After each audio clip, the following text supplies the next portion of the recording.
So hello students, good morning to all of you. आज हम लोग चर्चा करने वाले हैं अपने कौन से टॉपिक पे, आप लोगों को दिख रहा होगा क्लियरली। आज के जो टॉपिक है अपना गॉस का प्रमेय और इनके अनुप्रयोग। तो अपन इस बात पे चर्चा करने वाले हैं कि भैया गॉस का नियम क्या था, गॉस की प्रमेय क्या थी और इसके अनुप्रयोग क्या है। वीडियो को शुरू करने से पहले आप लोगों को आपके जो बोर्ड एग्जामिनेशन है उसकी ढेर सारी शुभकामनाएं, और आप अपनी प्रिपरेशन करते रहें, जबरदस्त तरीके से करते रहें।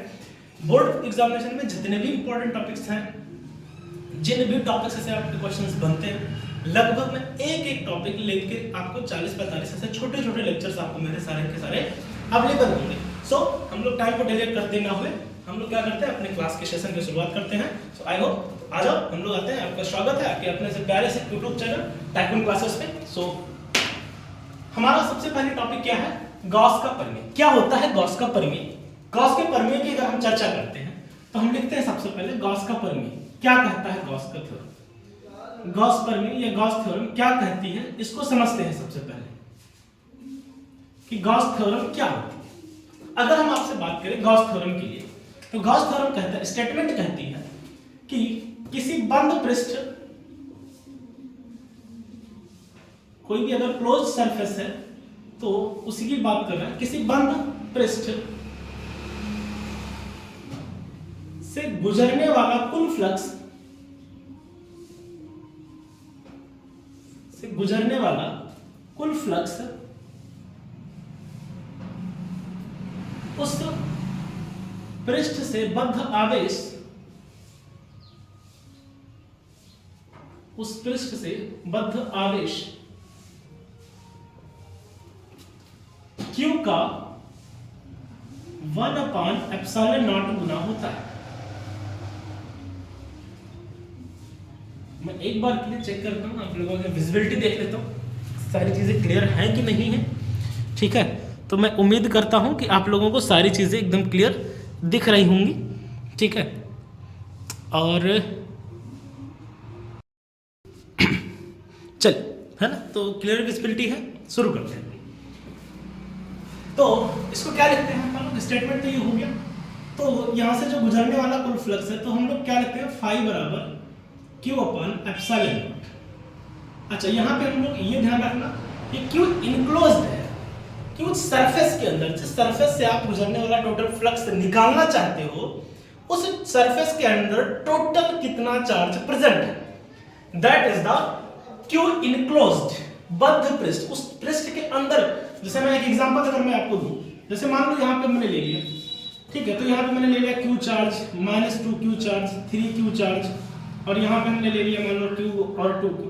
तो अगर हमसे बोला कि इस पृष्ठ से बताओ कितना फ्लक्स गुजरेगा, तो इस वाले से कोई मतलब नहीं, कितना है टोटल चार्ज कितना है, देखो 3 और 1 4, 4 में 2 जाएगा 2, तो Q इनक्लोज्ड कितना बचा यहाँ पर, 2Q बचा। तो इससे गुजरने वाला फ्लक्स क्या हो जाएगा, Q इनक्लोज्ड यानी 2Q/ε0। बस दैट्स इट, इतनी बात आपको ध्यान में रखनी है। ठीक है, तो ये स्टेटमेंट ध्यान में रखना कि भाई इसके अंदर कितना चार्ज है, इस बात पे डिपेंड करेगा कि गुजरने वाला फ्लक्स क्या होता है। बाहर से हमें कोई लेना देना नहीं है, ये बात आप ध्यान रखना। तो जहां पे आपको पता है कि जो ε0 जो होता है, ε0 हमारे पास क्या है, निर्वात की विद्युतशीलता। क्या होता है भैया, ये निर्वात की विद्युतशीलता, निर्वात की विद्युतशीलता। अच्छा, इसका जो मान है वो कितना होता है, 8.85 इंटू 10⁻⁻12। ठीक है, और इसका जो विमेय सूत्र होता है वो क्या होता है भैया, तो वो होता है कूलाम स्क्वायर प्रति न्यूटन मीटर स्क्वायर। क्या होता है, कूलाम स्क्वायर प्रति न्यूटन मीटर स्क्वायर। ये हमारे पास इसका जो है विद्युतशीलता का मात्रक होता है, जहां तक मुझे आइडिया। ठीक है ना, चलो हम लोग अपनी चर्चा को आगे बढ़ाते हैं। हाँ ठीक है, कूलाम स्क्वायर प्रति न्यूटन मीटर स्क्वायर की होता है। अब इसका पहला अनुप्रयोग देखते हैं, इसके एप्लीकेशन में हम लोग पहला अनुप्रयोग देखते हैं। पहला अनुप्रयोग क्या है कि कोई एक अनंत लंबाई का सीधा चालक तार है, चलो मैं लिख दे रहा हूं, ठीक है ना। तो हमने मान लिया अपरिमित लंबाई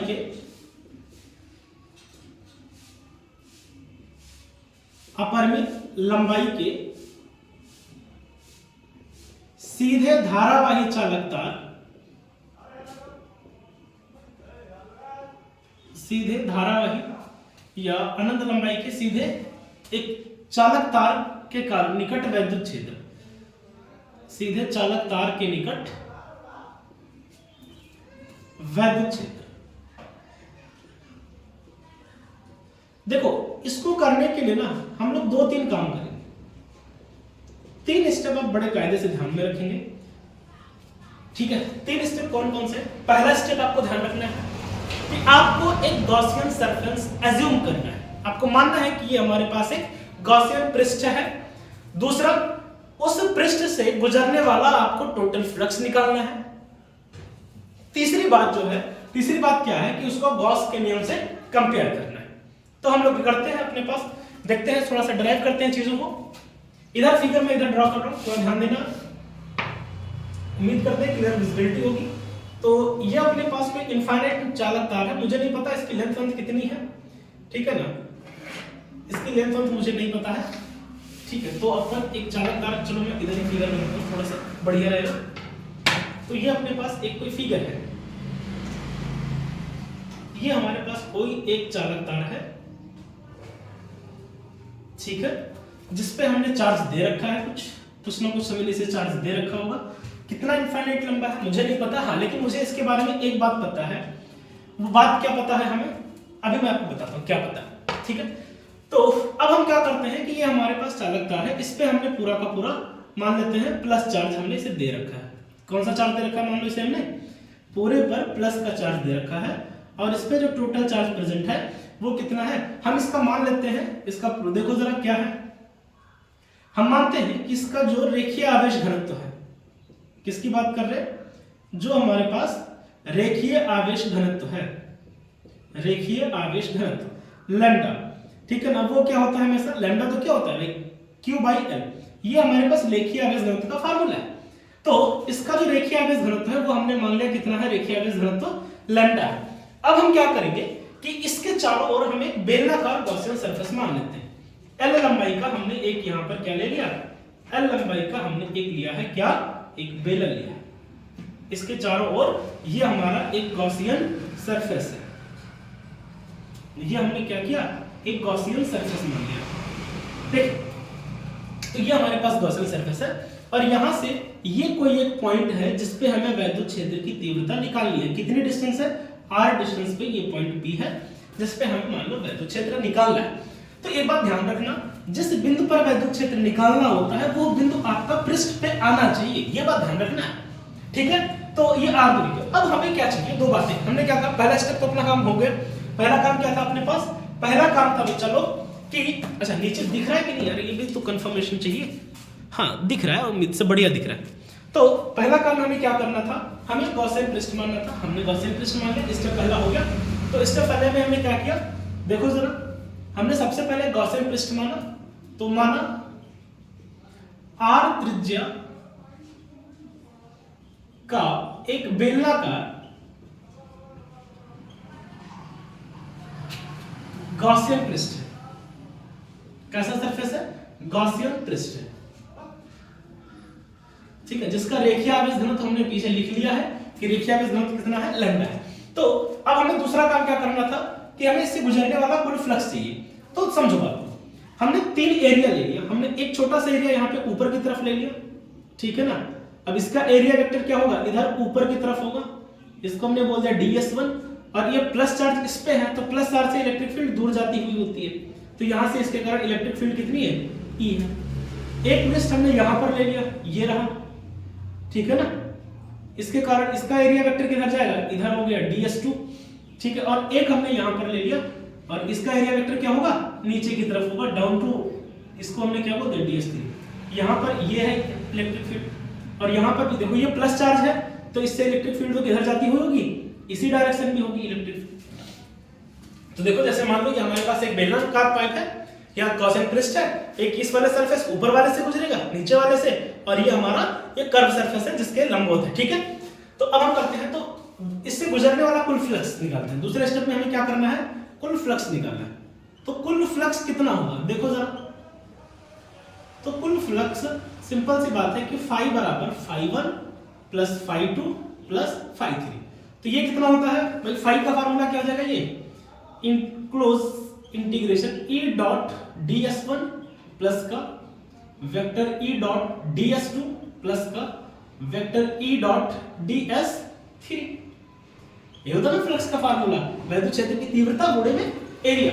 तो देखो ई तो सब में कॉमन है, बाहर कर लो तो ई डॉट, अच्छा यहाँ पे रुक जाओ अभी एक पल के लिए, पहले डॉट प्रोडक्ट हटाते हैं। तो ये क्या मिलेगा ई डी एस वन। अब देखो यहाँ पे डी एस वन ऊपर है, इलेक्ट्रिक फील्ड इधर है, एंगल कितना है 90 डिग्री, तो यहाँ पे क्या लिखोगे E D S one 90 degree plus यहाँ पर देखो ई डी एस टू देखो इधर इलेक्ट्रिक फील्ड भी इधर जा रही है, डी एस टू भी इधर, एंगल कितना है 0 डिग्री, तो यहाँ पे क्या लिखेंगे cos 0 डिग्री, सॉरी यहाँ पे क्या आएगा cos 90 डिग्री, ठीक है। और यहाँ पे सिमिलरली क्या लेंगे ई डॉट डी एस थ्री, यहाँ पर भी आपको क्लियरली दिख रहा है भैया ये डी एस थ्री नीचे जा रहा है, इलेक्ट्रिक फील्ड इधर, एंगल कितना है 90 डिग्री, तो cos 90 तो 0 होता है, तो ये 0 बन गया, ये 0 बन गया, ये बचा, तो अपने पास सिर्फ एक बचा है ds2। तो यानी कि जो कुल फ्लक्स है वो क्या है वैद्युत क्षेत्र गुणे में ds2, मतलब क्या है ये छोटा सा एरिया था, तो पूरा इंटीग्रेशन करेंगे तो इस पूरे वक्र पृष्ठ का क्षेत्रफल आ जाएगा।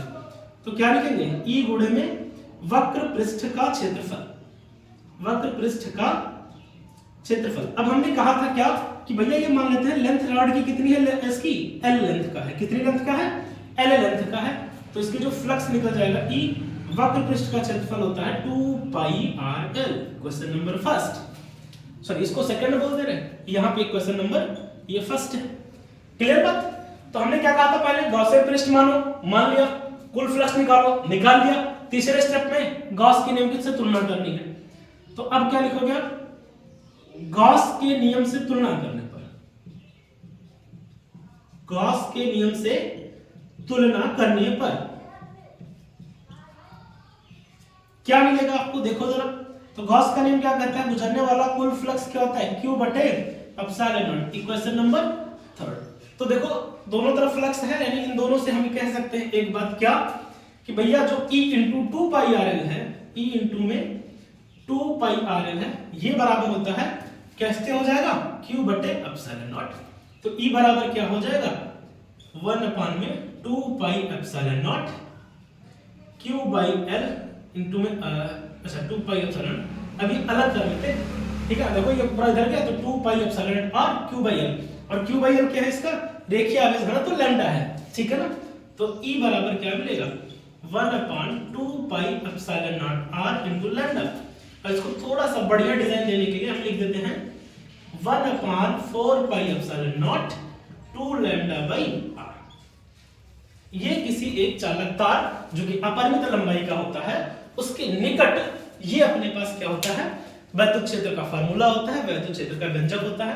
तो ये था हमारे पास पहला एप्लीकेशन। अब उम्मीद करते हैं कि ये आप लोगों को समझ में आ रहा होगा। इसके बाद हम लोग देख लेते हैं, ठीक है ना, एक एप्लीकेशन और देखेंगे, ज्यादा नहीं, बस एक और देखेंगे, उसके बाद अपन लोग वीडियो को बंद करेंगे, ठीक है ना। तो आप लोग इसका स्क्रीनशॉट ले लें या नोट डाउन करना चाहे तो नोट डाउन कर सकते हैं आप इसे।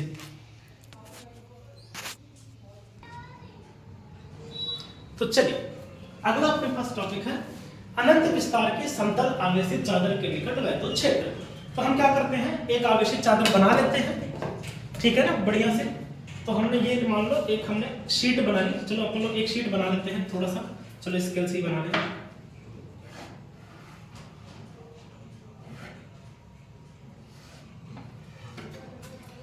थोड़ा फिगर होगा भैया अगर ढंग से ना बने तो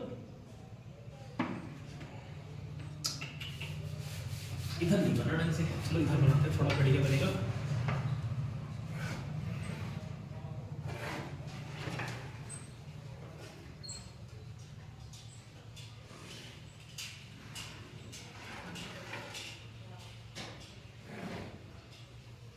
ठीक है, ये अपने पास कोई एक हमने शीट ले ली है, ठीक है, जिसे हमने पूरा क्या दे रखा है प्लस चार्ज दे रखा है, ठीक है ना। ये अनंत विस्तार की है, पता नहीं इसका क्षेत्रफल कितना है, लंबाई चौड़ाई ऊंचाई मोटाई नहीं पता है, ठीक है ना।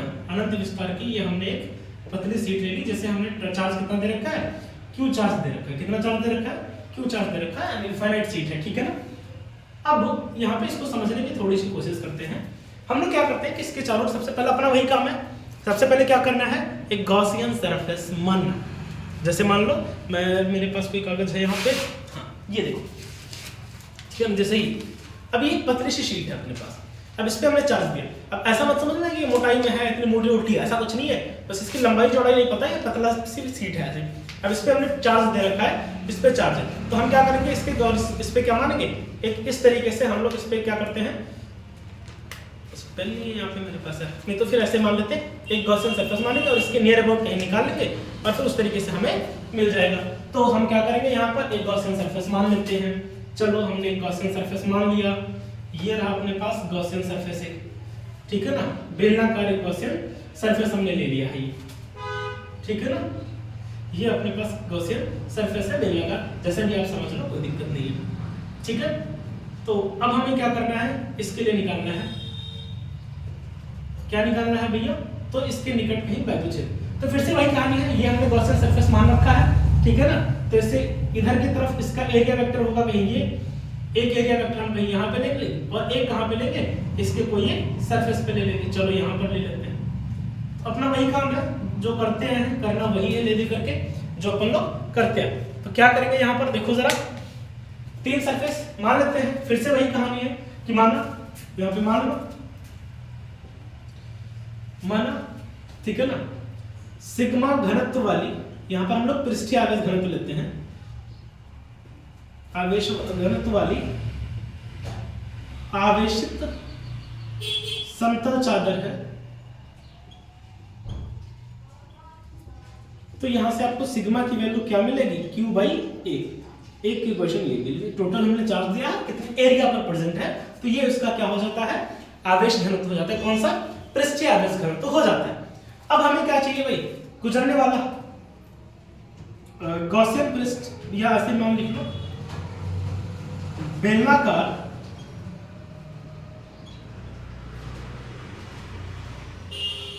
गॉसियन पृष्ठ से गुजरने वाला कुल फ्लक्स, फिर से वही कहानी है, क्या होगा, फाई बराबर फाई 1, फाई 2 और फाई 3, 3 सरफेस है। देखो जरा, इसके लिए हमने मान लिया यहाँ पे सरफेस कौन सा है, ये सरफेस है, ये ऐसे पाइप थी यहाँ पे रखी हुई है, ऐसे पतली सी सीट है, ये सरफेस है, ये सरफेस है, तो इसके इधर एरिया वेक्टर कहीं इधर जाएगा, तो इसके लिए हमने बोल दिया ds1 और इलेक्ट्रिक फील्ड भी उस डायरेक्शन में, सेम डायरेक्शन में। यहाँ पे इसके लिए हमने इलेक्ट्रिक एरिया वेक्टर ds2 और इसके लिए भी इलेक्ट्रिक फील्ड इस डायरेक्शन में है। इसके लिए हमने मान लिया एरिया वेक्टर क्या है, ds3 है, और इलेक्ट्रिक फील्ड किधर होगी, इस डायरेक्शन में होगी या फिर इस डायरेक्शन में होगी। भाई ये मान लेते हैं सीट है, जैसे अभी देखो आप ये सीट है, अब इस पे चार्ज प्रेजेंट है, तो इसकी वजह से इलेक्ट्रिक फील्ड इधर होगी या फिर इधर होगी। हमने ये बेलनाकार सरफेस लिया, इसका परपेंडिकुलर ऊपर की तरफ है, किधर है, ऊपर की तरफ, फील्ड किधर है, इस डायरेक्शन में, एंगल 90 डिग्री। तो यहाँ पे ये ध्यान रखना, एंगल कितना बनेगा, यहाँ पे एंगल है 90 डिग्री, यहाँ पे इस बार 0 डिग्री, यहाँ पर है 0 डिग्री, निकाल लेते हैं, क्या दिक्कत है। तो फाई बराबर क्या मिलेगा, देखो जरा, तो फाई बराबर फाई 1 क्या हो जाएगा, फिर वही कहानी कि भैया vector E dot ds1 plus का वेक्टर E डॉट ds2, फिर वही, ठीक है, प्लस में vector E dot ds3। Open करते हैं जरा इसको, इसको क्या लिखेंगे, E dot eds1 cos 0 plus, ठीक है ना, क्लोज इंटीग्रेशन है, eds2 cos 0 plus close integration eds3 cos 90। तो इसकी वजह से तो 0 हो जाएगा, यहाँ पे देखो इलेक्ट्रिक फील्ड बाहर करेंगे तो क्या मिलेगा, ds1 प्लस, यहाँ पे भी इलेक्ट्रिक फील्ड बाहर करेंगे तो क्या मिलेगा, ds2, ये तो बन गया 0। अब देखो चूंकि ये दोनों एरिया बेलन है, तो जितना एरिया ये होगा उतना एरिया ये होगा, तो हमने मान लिया है कि इसका जो एरिया है वो कितना है, एरिया मान लेते हैं कुछ पल के लिए a है, तो ये क्या मिलेगा, EA प्लस EA, यानी कुल फ्लक्स आपको क्या आ जाएगा, 2EA, क्वेश्चन नंबर सेकंड। अब क्या करेंगे भाई, फ्लक्स निकाल लिया दूसरा स्टेप, पहले हमने क्या किया, गॉसियन सरफेस माना, फिर हमने क्या किया, कुल फ्लक्स निकाला। अब क्या करेंगे, गॉस के नियम से तुलना करेंगे। तो देखो जरा यहाँ पे गॉस के नियम से,